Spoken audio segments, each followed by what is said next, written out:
¿Qué tal? Soy Vanessa Ock y estas son las noticias de este viernes en Digital. Noticias Telemundo Digital. Freno a DACA. Un juez federal de Texas ordena a la administración Biden no aceptar nuevas solicitudes para el programa que protege a los Dreamers. En su fallo argumenta que DACA fue creado ilegalmente por el expresidente Obama. Pandemia de no vacunados. Los contagios por COVID se disparan en 49 de los 50 estados del país. 9 de cada 10 muertes son de personas no inmunizadas. San Francisco se une a Los Ángeles y recomienda volver a los tapabocas en interiores. Intento de secuestro. Una madre latina consigue salvar a su pequeño hijo de ser secuestrado a plena luz del día en Nueva York. La mujer nos dice que siente escalofríos al ver las imágenes. Mano dura en Cuba. El régimen comunista detiene a la líder de las Damas de Blanco y ya hay al menos 400 personas arrestadas en las protestas. Cubanos en Estados Unidos buscan la forma de hacer llegar ayuda a sus familias. Un juez de Texas ordenó hoy al gobierno de Biden suspender el procesamiento de nuevas solicitudes de DACA. El juez Andrew Hanen dijo que el programa creado por el expresidente Obama en el 2012 es ilegal y por lo tanto la administración debe abstenerse de emitir nuevos permisos. La sentencia respalda la posición de Texas y otros estados republicanos que argumentan que Obama se extralimitó en su poder al firmar la orden ejecutiva que creó DACA. Sin embargo, el fallo no afecta a los más de 600,000 Dreamers que actualmente están protegidos bajo este programa. Y para conocer el impacto que tiene este nuevo golpe judicial contra DACA y los Dreamers, saludamos a nuestra abogada experta en inmigración, Alma Rosa Nieto. Abogada, muchas gracias por estar con nosotros. Primero que todo, quiero preguntarle, este fallo suspende los nuevos procesamientos, pero ¿qué pasa con los que están en trámite? Afortunadamente, los que ya tienen DACA pueden pedir y seguir renovando sus permisos. Esto afecta a los que van a aplicar o están aplicando por primera vez. Muy bien, Alma Rosa. ¿Es posible que los actuales beneficiarios también terminen siendo afectados? Bueno, quizás no sabemos esto, quizás vaya a otras cortes y qué decisiones haya en el futuro no lo sabemos. Entonces, por ahora, afortunadamente, no son afectados los que ya tienen el DACA y tampoco deben temer represalias de parte de ICE ni adjudicaciones para sacarlos del país. Ellos continúan con su DACA renovándolo. ¿Y qué deben hacer ahora para protegerse? Bueno, primero todos los que tengan familiares estadounidenses, decirles que llamen a sus congresistas y exijan que el Congreso tome acción y formalice el programa de DACA en algo que sea residencia permanente, muy importante. Y segundo, los que tienen DACA, que no se desmoralicen por esta decisión, que sigan renovando sus permisos, que no piensen que porque esto fue negado ya en las cortes, que ya no pueden renovar. Seguir actuando y seguir protegiéndose. Claro que sí. ¿Qué pasa ahora con esta sentencia, Alma Rosa? ¿Es definitiva o se puede apelar nuevamente? Se puede apelar nuevamente. Tristemente, nuestros pobres jóvenes Dreamers parecen pelota de ping pong. Ha subido y ha bajado este caso a la Corte Suprema y puede pasar lo mismo. De aquí irse a una Corte de Apelaciones y después a la Corte Suprema de nuevo. Muchísimas gracias, Alma Rosa. Muchísimas gracias por estar con nosotros. El gusto es mío. La decisión supone un grave contratiempo en la larga lucha de los Dreamers. Ahora nos acompaña uno de ellos, Juan Escalante, que además es activista proinmigrante. Juan, buenas tardes, gracias por acompañarnos. Primero que todo, el fallo les pilló totalmente desprevenidos. Bueno, es algo que ya veíamos en pie, sabiendo de que esta demanda estaba dentro de la corte del juez Hanen. Y lo esperábamos tan temprano como en enero, pero estábamos listos para cualquier decisión que él fuera a liberar en estos momentos y responderemos fuertemente, obviamente. ¿A cuántos de ustedes afecta esta medida?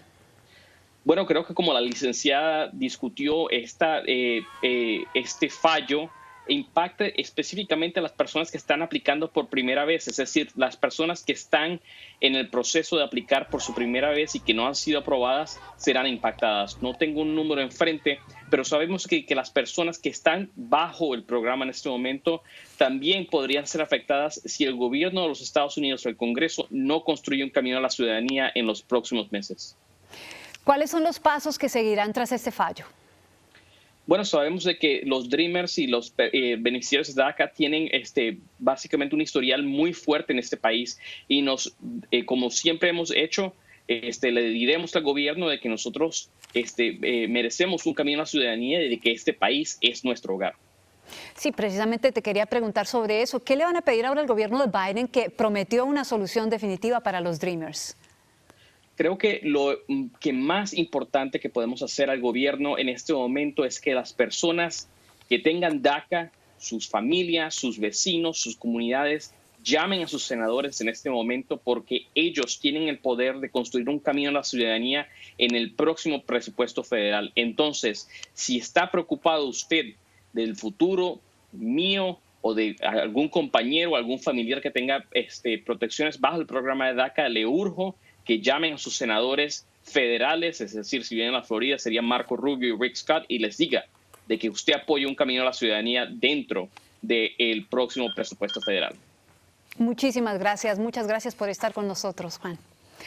Bueno, y gracias. ahora cambiamos de tema, vamos a hablar sobre la pandemia porque el aumento de casos de COVID-19 en la última semana vuelve a poner en alarma a Estados Unidos, que ya enfrenta de lleno una cuarta ola del virus. Como ven en este mapa, la alerta roja se expande por el país. En 38 estados los contagios subieron más de un 50% en 7 días. Otros 11 registraron un incremento de entre 10 y el 50%, mientras solo Montana mantuvo estable el promedio de nuevos casos. Frente a ese aumento, Los Ángeles vuelve a imponer el uso obligatorio de las mascarillas en interiores. Francisco Cuevas está allí. Buenas tardes, Francisco. A la decisión de Los Ángeles ahora se unen otras ciudades.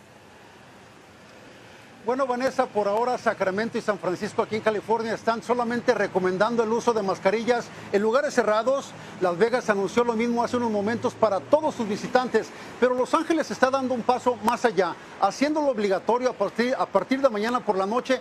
Todos los negocios tendrán estos anuncios diciéndoles a sus clientes que deben de usar mandatoriamente las mascarillas en lugares cerrados. Todo esto se debe al gran incremento de casos de COVID-19 y también a Delta.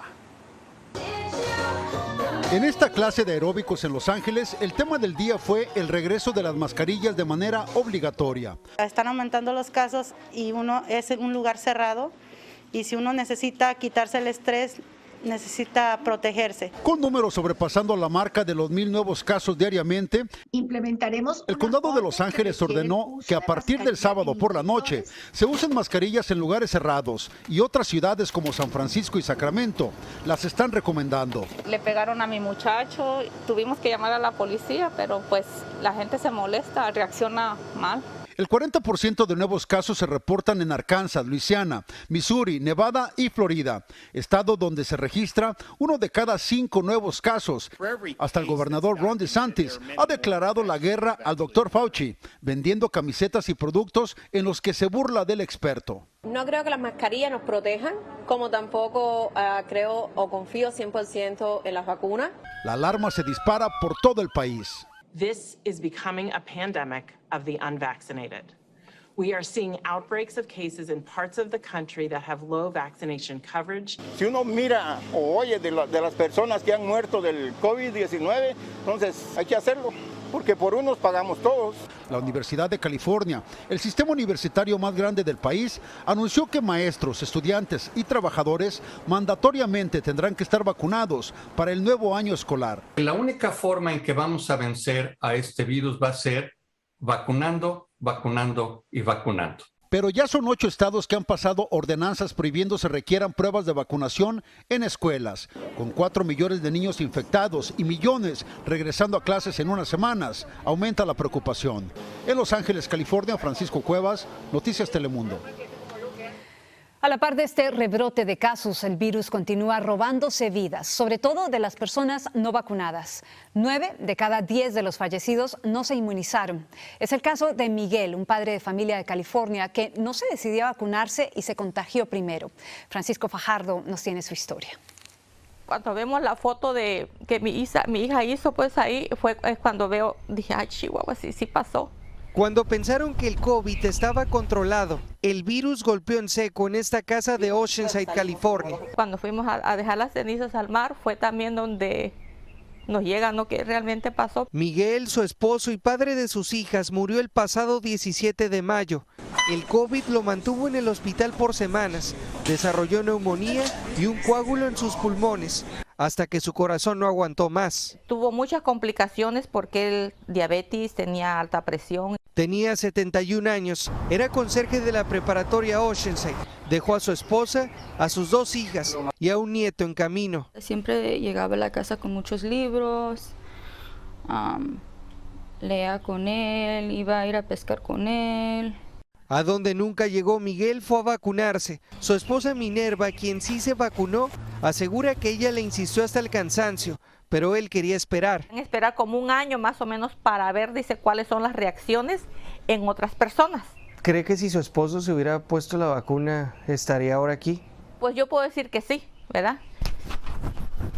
Pero solamente Dios sabe por qué pasan las cosas. En Estados Unidos, todos los días se siguen registrando muertes por COVID-19. El 99% de ellas son personas no vacunadas. Minerva le pide a la gente que aprendan de lo que le pasó a su esposo. Cuidarse porque todo esto no sabemos cuándo vaya a terminar. Francisco Fajardo, Noticias Telemundo. En Queens, Nueva York, una madre pasó el susto de su vida cuando intentaron secuestrar a su hijo de 5 años. Ella junto a sus otros 2 hijos lograron heroicamente rescatarlo. Carla Mesola nos tiene los testimonios. El intento de secuestro quedó captado en video. La madre latina se dirigía a casa con sus 3 hijos cuando uno de los sujetos en el auto baja corriendo e intercepta al menor de 5 años. Él lo pesca y lo tira al carro y nosotros nos aventamos al carro para abrirle pues la puerta porque desesperadamente, pero nosotros éramos gritos.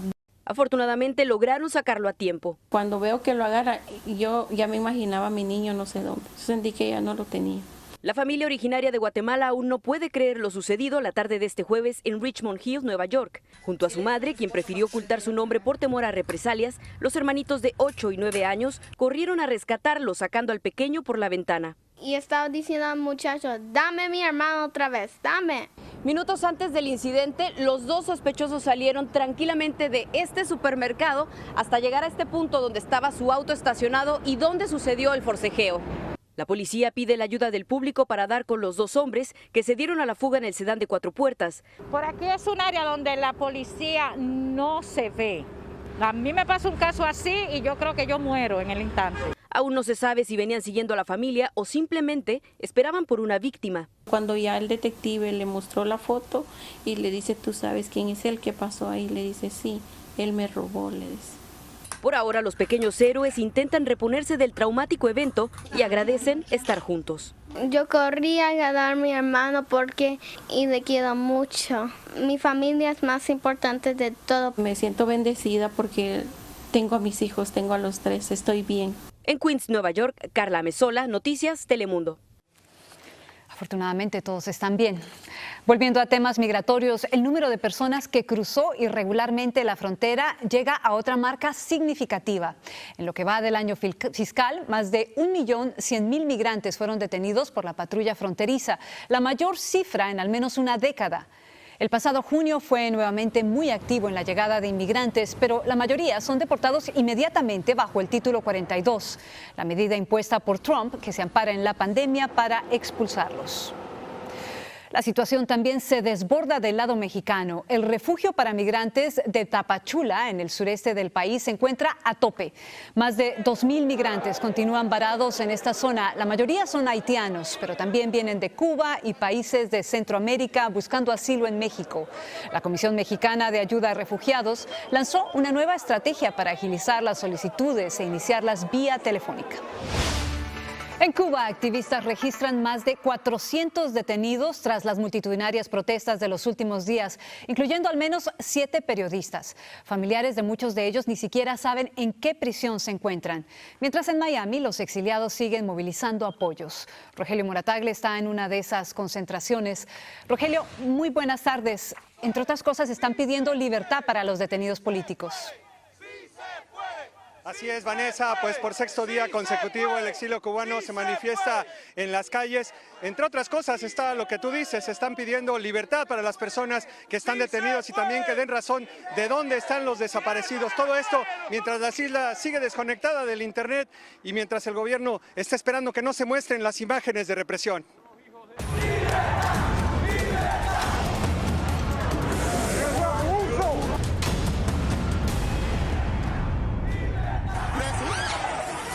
Las imágenes de las detenciones y la represión de los pasados días siguen apareciendo. Y todo indica que el gobierno cubano arrestará a quienes intenten manifestarse de nuevo. Hoy se llevaron a la líder del grupo disidente Las Damas de Blanco. En estos momentos, Berta Soler Fernández está detenida, desaparecida. Berta Soler y su esposo habían sido detenidos el martes por participar en las manifestaciones del 11 de julio. Los liberaron bajo la advertencia de que no podían salir de su domicilio. Las fuerzas represivas cubanas del Departamento de Seguridad del Estado están ejecutando la orden de arresto contra los opositores en general en Cuba. Entre los detenidos también está el líder opositor José Daniel Ferrer y su hijo José Daniel Ferrer Jr. Están secuestrados, desaparecidos. Y así está media Cuba en estos momentos. Ariel Falcón, que tiene una legión de seguidores en redes sociales, aún no ha sido liberado. Su detención quedó registrada en este video. Para mí es un miedo del régimen al ver que tantas personas jóvenes están interaccionando entre ellas mismas dentro de la isla y que ya no pueden decir como que son delincuentes. La televisión cubana negó que la fuerza policial haya disparado contra Daniel Joel Cárdenas. Aseguró que este video fue editado y que el hombre se encuentra bien. Lo acusaron además de saquear tiendas del Estado. Su esposa dice que no es verdad. Mi esposo puede que haberle tirado una piedra, como estaban todos ahí tirando piedras, pero entrar a la tienda y robar y hacer nada, eso es él. Confirmó además que a su esposo sí le dispararon frente a sus hijos pequeños. Mientras tanto, estos niños también aparecen en las redes sociales con un mensaje para el gobierno de Cuba: que liberen a sus papás. Rogelio Moratagle, Noticias Telemundo. Desde Estados Unidos, los cubanos emigrados se debaten sobre si deben seguir enviando ayudas a la isla, sabiendo que esto pudiera beneficiar al régimen. El presidente Biden aclaró que el envío de remesas seguirá prohibido. Cristina Londoño tiene las reacciones. Han llegado de todo el país preparando una marcha masiva para mañana. El propósito escrito en grande frente a la Embajada de Cuba de la capital es único: Cuba libre. Pero no hay acuerdo en si deben seguir enviándole ayuda a sus familias, conscientes de que el gobierno cubano se queda con gran parte. ¿Cómo voy a dejar a mi mamá que se muere de hambre? No existe. No existe. El que se le manda dinero, el que tiene aire acondicionado, el que siempre va a tener algo, se queda en la casa. Al otro infeliz lo cogen preso y le meten de 20 años y esto, y sigue el comunismo para adelante. Con las remesas prohibidas, los dólares que entran a la isla los llevan correos humanos o mulas. Pero por la pandemia, los números de vuelo yendo a Cuba, de Miami, han sido reducidos a casi nada. Así que el dinero que está entrando a Cuba, el dólar que está entrando a Cuba, es muy poco. Para calmar la rebelión, Cuba anunció que dejará de cobrar impuestos sobre comida, productos higiénicos y medicamentos. Mientras la política de la Casa Blanca sigue siendo mantener las restricciones de la era Trump, el presidente Biden dijo que no va a normalizar el envío de remesas porque siempre han significado oxígeno para el gobierno cubano, al que llamó además un régimen fallido. Lo que Biden sí está considerando son maneras de restablecer el Internet en la isla. Tenemos la tecnología enviándoles la señal desde globos aerostáticos como hicimos en Puerto Rico después del huracán María, me dijo el director de la Comisión Federal de Comunicaciones. Con el Internet activo, esperan aquí, los cubanos de allá podrán organizarse y seguir luchando por su libertad. ¡Viva! En Washington, Cristina Londoño, Noticias Telemundo. Cambiamos de tema y vamos a Europa, donde la cifra de fallecidos por las inundaciones en Alemania y en Bélgica ya supera los 120. La peor catástrofe se vive en Alemania, donde las torrenciales lluvias aún mantienen a más de 1000 personas desaparecidas. Las aguas y el lodo aún no bajan en muchas de las zonas afectadas, donde trabajan miles de rescatistas. Hay carreteras cortadas, casas reducidas a escombros y cortes de electricidad y comunicaciones. En Bélgica, más de 20 personas perdieron la vida y los los destrozos son innumerables. La Comisión Europea alertó que estas inundaciones son el claro resultado de la emergencia climática. Síganos en nuestras redes sociales para más noticias y visite noticiastelemundo.com.